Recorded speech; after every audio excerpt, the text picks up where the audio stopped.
Okay, welcome back everybody. What I have in front of me is a partially built 12900 KS.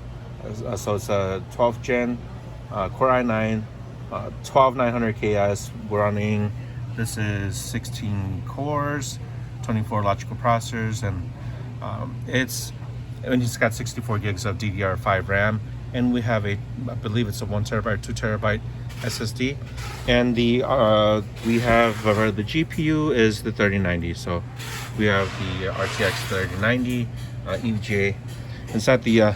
So basically, here's the case.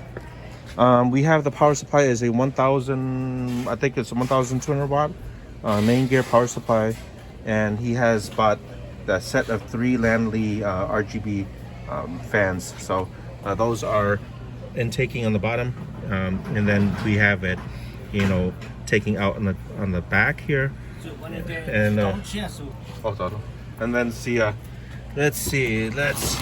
But right now the concern is mostly about the cooler, because there we go. There's the 3090, the Dominator RAM, and the AIO, and this case doesn't give us enough room to do a push-pull configuration, meaning we measured it out and it would hit the heat sinks on the motherboard. So if the case was just a little bit taller, just by maybe I'm gonna say like even just like 3 centimeters, it would actually clear, but it's not. So we're gonna run a Prime 95 test to see if it'll stay stable, and because the 12900K already pulls 250 watts, this pulls over 300 watts, and it runs a lot hotter. So let's see what we can do. Worst case scenario, we just limit the TDP on this, but what's the point of that when you buy the KS, right? And so we'll see. The the customer has his own gaming channel, and he wants to do some editing, but probably some light editing, and so we'll see what happens. But here is we're right inside, and it's pretty quiet. As you can see, the phone's not picking up anything, but he's coming back with another computer, and I'm gonna do a Prime test, see what happens. I just started the Prime 95 test, and so it's already 99 degrees Celsius. And the core temp is reading 98, 99 degrees Celsius already too.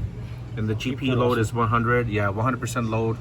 And we just started the Prime test, 99 degrees Celsius. And let's see if it's still at 4.6 turboing, but it is running pretty hot. The coolant temperature is 32 degrees Celsius, but the CPU is at 100 degrees Celsius. That means that this cooler can't really keep up with this the heat being generated. It's not evacuating the heat fast enough through the system. And putting my hand on top of it, and it's pretty hot. Long, you want to feel? Oh. Yeah. That's already getting kind of hot. So we'll just let it run to see if it'll shut down. So some of these are already. So these cores already hit 100 degrees at one time. Oh my gosh! So So right now it's 80. It's yellow. It's hard to read, but 96 degrees. Well, 80 degrees. It seems to be okay at the moment. Let's just let it run, see what happens. See if we log a 100-degree temperature. But that's with the cover off. Yeah, the cover will be on later on. Where's the cover? The cover is in the case. Yeah, we better put the cover on. See how loud see how bad it gets. It just slides in on top long. It's the cover is This one? the top one long. It's the smaller one. Yeah, right there. Here it is. Okay. Yeah, so okay, so let's put the cover on and see how hot it gets. So this will be the cover, and I'm putting it on now, and I can still feel the heat. Now let's see the temperature jumps a little bit. So now that the cover is on, we see a temperature staying at 85, 89, 98, 100 on the Core 15. Okay, so it did hit 100. So at one time or another, all these cores hit about 100 at one time or another. It's pulling 312 watts of power. Oh my gosh. 304 watts of power, but it did pull 312 watts of power. So it is running hot, and we'll let it run. See if the cores will shut down. So yeah, no choice but to let it run. Let's run it for about 30 minutes. You know, well, 1 hour. 1 hour. Yeah, 1 hour. So it's 11:36. We'll check back at 12:36. So we've been running the test for roughly, I want to say 30 minutes or so, or a little bit more than that. CPU-Z is reporting the core speed at 4.9 gigahertz right now.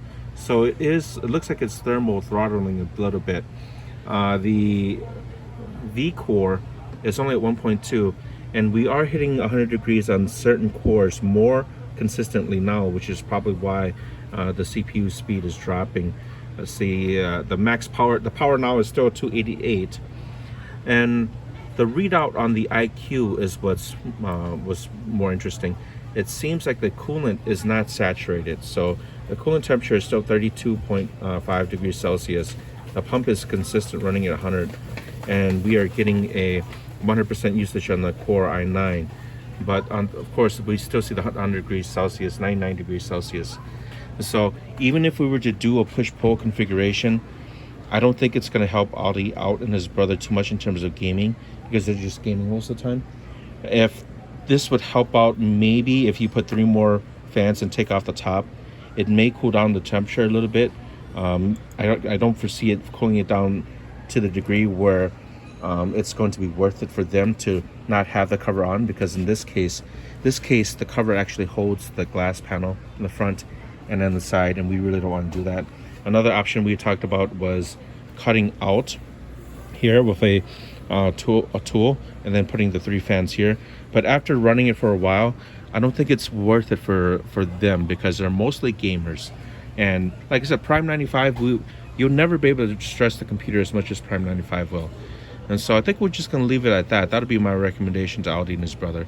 And so we'll probably start putting this one together, and then it's just the wiring where we'll have to do some tie downs with the wires and such like that.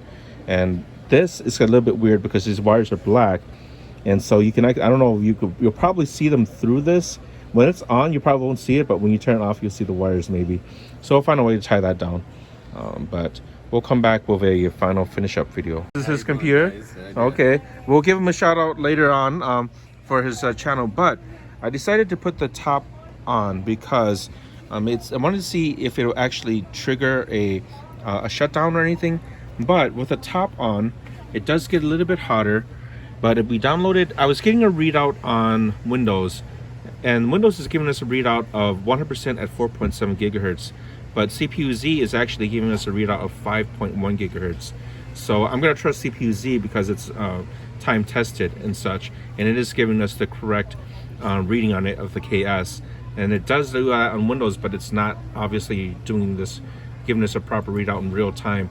And so we can see here, all the cores are running at 100% load. And some have bumped up to 100, but it didn't stay at 100. And the max power that I've seen it draw is 312 watts. So it's pretty power hungry.